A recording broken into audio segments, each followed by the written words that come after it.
Special thanks to Dr. Yang, Dr. Sweat, and Ambassador Bremberg for your extraordinary work and for providing this opportunity to commemorate the 32nd anniversary of the Tiananmen pro-democracy protests and their violent suppression by the Chinese Communist Party. We remember the Tiananmen Square Chinese Communist Party massacre each year and profoundly honor the dead and the wounded because their dream was and is a noble one, and because there has been no justice whatsoever for the victims. We must never forget their extraordinary heroism in the face of tanks and bayonets, no matter how much the Chinese Communist Party wants the world to trivialize and ignore it. We remember Tiananmen each year because it's too important to forget and too dangerous to recognize inside of China. The world owes the leaders and courageous activists of the Tiananmen protests a huge debt of gratitude for their sacrifice.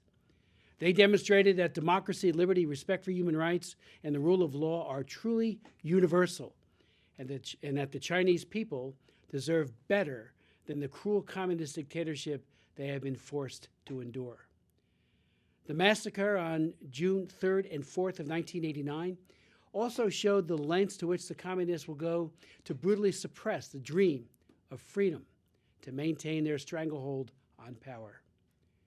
While the Chinese Communist Party survived the seismic political shifts that brought down the Berlin Wall and Eastern European and Soviet communism, we must nevertheless recommit today and for as long as it takes to the freedom of every man, woman, and child living in China.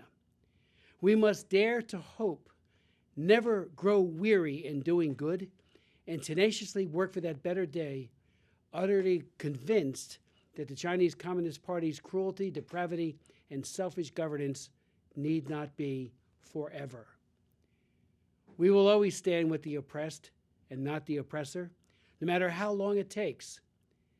As all of you know, Xi Jinping's dictatorship has unleashed a new brutal assault on religious freedom, human rights in general, ethnic minorities, and the suppression of Tibet and Hong Kong.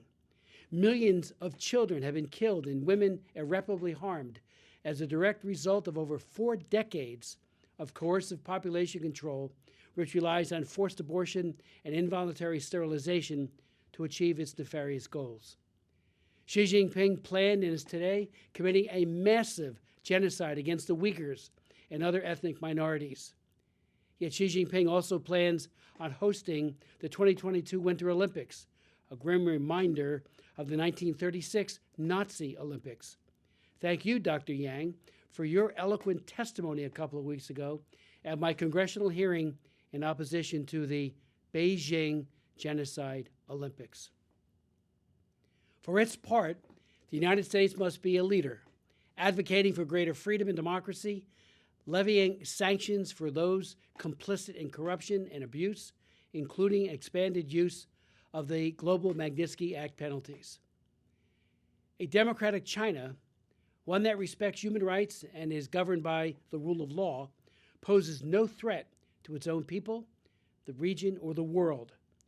I do believe that someday China will be free, and a nation of free Chinese men and women will honor and celebrate the heroes of Tiananmen and thank them in perpetuity for sacrificing so much for so long for freedom.